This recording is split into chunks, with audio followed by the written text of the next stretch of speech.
हरे कृष्णा, राधे राधे। स्वागत है आप सभी का गोविंद भजन चैनल पर। आज हम सुनेंगे सफला एकादशी की व्रत कथा। मोक्षदा एकादशी की व्रत कथा को सुनकर अर्जुन ने प्रसन्न होते हुए कहा, हे कमल नयन, मोक्षदा एकादशी की व्रत कथा को सुनकर मैं धन्य हो गया। हे मधुसूदन, अब आप पौष मास के कृष्ण पक्ष की एकादशी की महिमा बताने की कृपा करें। उस एकादशी का क्या नाम है, उस दिन किस देवता की पूजा होती है और उसके व्रत का क्या विधान है। मुझ पर कृपा करते हुए आप सब मुझे ये विस्तार पूर्वक बताएं। अर्जुन की जिज्ञासा सुनकर श्री कृष्ण ने कहा, हे कुंती पुत्र, तुम्हारे प्रेम के कारण मैं तुम्हारे प्रश्नों का विस्तार सहित उत्तर देता हूँ। अब तुम इस एकादशी व्रत का महात्म्य सुनो।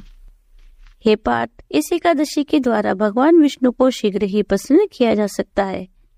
पौष मास के कृष्ण पक्ष की एकादशी का नाम सफला है। इस एकादशी के आराध्य देव नारायण हैं। इस एकादशी के दिन श्रीमान नारायण जी की विधि के अनुसार श्रद्धा पूर्वक पूजा करनी चाहिए।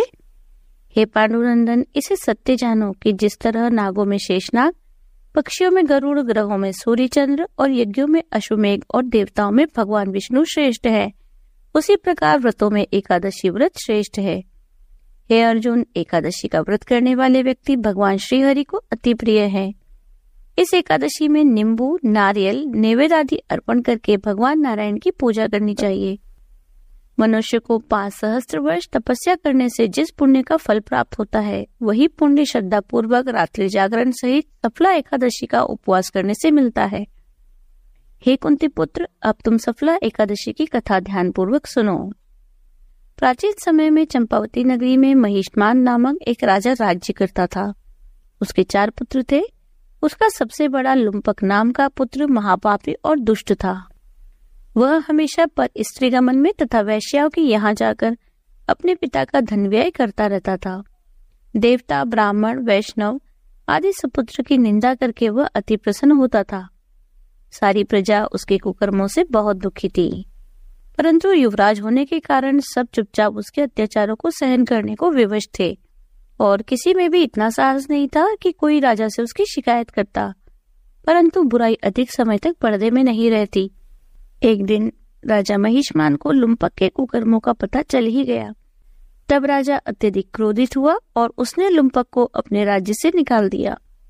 पिता द्वारा त्यागते ही लुम्पक को और सभी ने भी त्याग दिया। अब वह सोचने लगा कि मैं क्या करूं, कहाँ जाऊं। अंत में उसने रात्रि को पिता के राज्य में चोरी करने की ठानी। वह दिन में राज्य से बाहर रहने लगा और रात्रि को अपने पिता की नगरी में जाकर चोरी तथा अन्य बुरे कर्म करने लगा।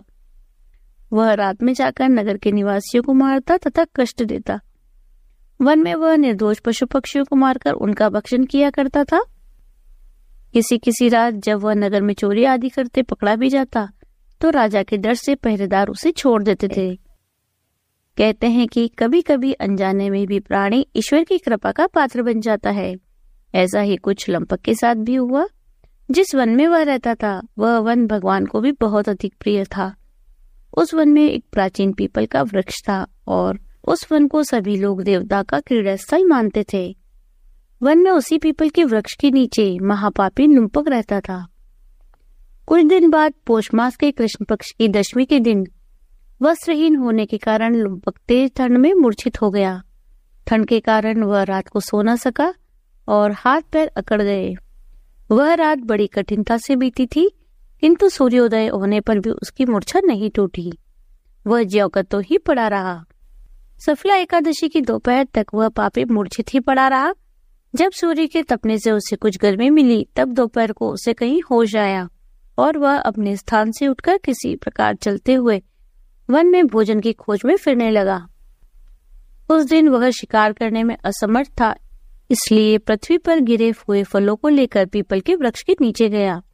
तब तक सूर्य भगवान अस्ताचल को प्रस्थान कर गए थे। भूखा होने के बाद भी वह उन फलों को न खा सका, क्योंकि कहाँ तो नित्य जीवों को मारकर उनका मांस खाता था और कहाँ फल। उसे फल खाना तनिक भी अच्छा नहीं लगता था, अतः उसने उन फलों को पीपल की जड़ के पास रख दिया और दुखी होकर बोला, हे ईश्वर, यह फल आपको ही अर्पण, इन फलों से आप ही तृप्त हो। ऐसा कहकर वह रोने लगा और रात को उसे नींद नहीं आई। वह सारी रात रोता रहा। इस प्रकार उस पापी से अनजाने में ही एकादशी का उपवास हो गया। उस महापापी के इस उपवास और रात्रि जागरण से भगवान श्री हरि अत्यंत प्रसन्न हुए और उसके सभी पाप नष्ट हो गए। सुबह होते ही दिव्य रथ अनेक सुंदर वस्तुओं से सजा हुआ आया और उसके सामने खड़ा हो गया। उस समय आकाशवाणी हुई, हे युवराज, भगवान नारायण के प्रभाव से तेरे सभी पाप नष्ट हो गए हैं। अब तू अपने पिता के पास जाकर राज्य प्राप्त कर। जब यह आकाशवाणी लुम्पक ने सुनी तो अत्यंत प्रसन्न होते हुए बोला, हे प्रभु, आपकी जय हो। ऐसा कहकर सुंदर वस्त्र धारण किए और फिर अपने पिता के पास गया।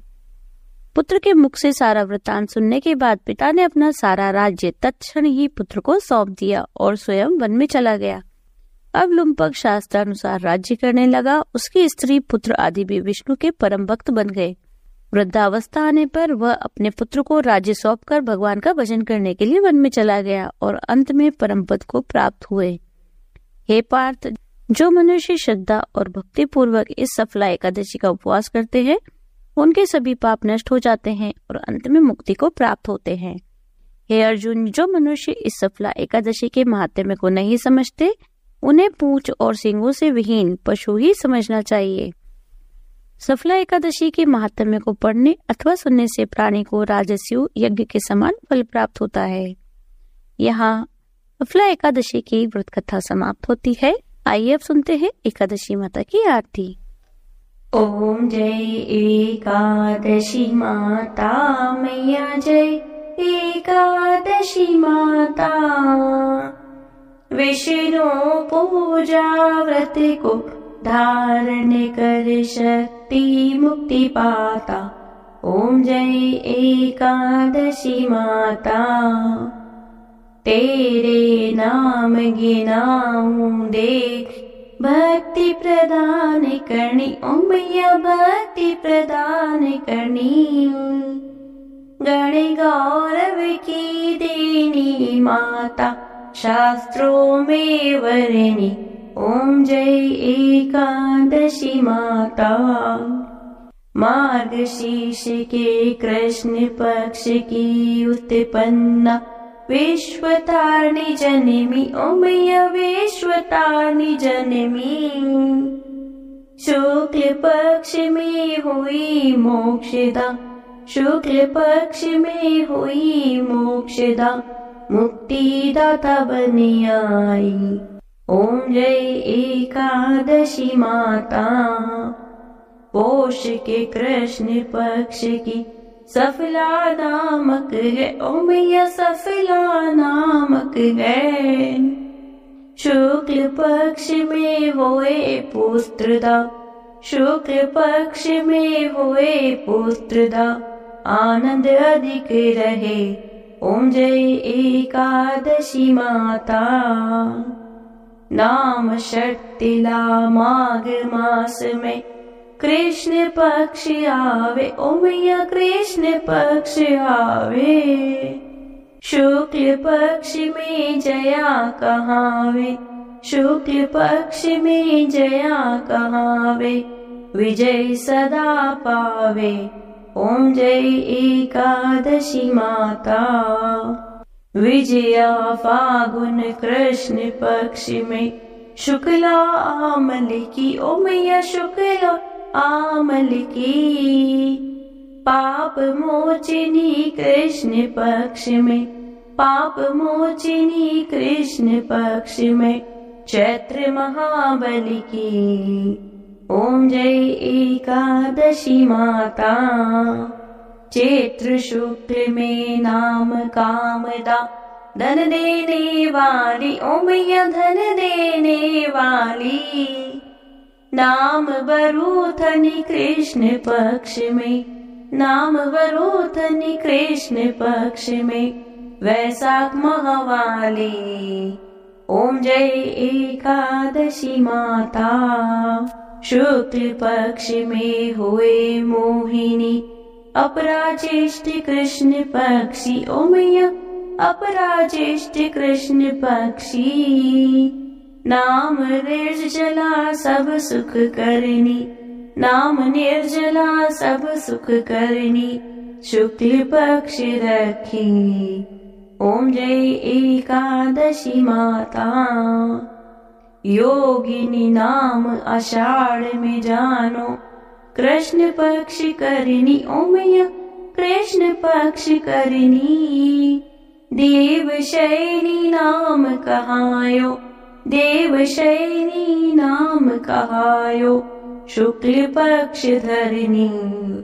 ओम जय एकादशी माता, कामिका श्रावणी मास में आवे, कृष्ण पक्ष कहिए ओ मैया कृष्ण पक्ष कहिए। श्रावण शुक्ला हुए पवित्र, श्रावण शुक्ला हुए पवित्र, आनंद से रहिए। ओम जय एकादशी माता, अजाभाद कृष्ण पक्ष की परिवर्तनी शुक्ला ओ मैया परिवर्तनी शुक्ला। इंदिरा अश्विनी कृष्ण पक्ष में, इंदिरा अश्विनी कृष्ण पक्ष में, व्रत से भव सागर निकला। ओम जय एकादशी माता, पापा कुंशा है शुक्ल पक्ष में, आप हर निहारी ओ मैया आप हर निहारी। रमा मास कार्तिक में आवे, रमा मास कार्तिक में आवे, सुखदायक भारी। ओम जय एकादशी माता, देवोत्थानी शुक्ल पक्ष की, दुखनाशक मैया ओ मैया दुखनाशक मैया। पावन मास में करो विनती, पावन मास में करो विनती, पार करो नैया। ओम जय एकादशी माता, परमा कृष्ण पक्ष में होती, जन मंगल करनी ओ मैया जन मंगल करनी। शुक्ल मास में होए पद्मिनी, शुक्ल मास में होए पद्मिनी, दुख दरिद्र हरनी। ओम जय एकादशी माता, जो कोई आरती एकादशी की, भक्ति सहित गावे ओ मैया भक्ति सहित गावे। जन गुरु दीता स्वर्ग का वासा, जन गुरु दीता स्वर्ग का वासा, निश्चय वह पावे। ओम जय एकादशी माता, बोलो एकादशी मैया की जय, शिवा के बिहारी लाल की जय। यदि आपको वीडियो अच्छी लगी हो तो लाइक कीजिए, ज्यादा से ज्यादा इसे शेयर कीजिए। यदि आप चैनल पर नए हैं तो चैनल को सब्सक्राइब कर लीजिए, बेल आइकन को प्रेस कर दीजिए, जिससे आने वाले नए वीडियोस की नोटिफिकेशन आपको तुरंत मिल जाए। मिलती हूँ आपसे अगले वीडियो में, तब तक बने रहिए गोविंद भजो चैनल पर। हरे कृष्ण, राधे राधे।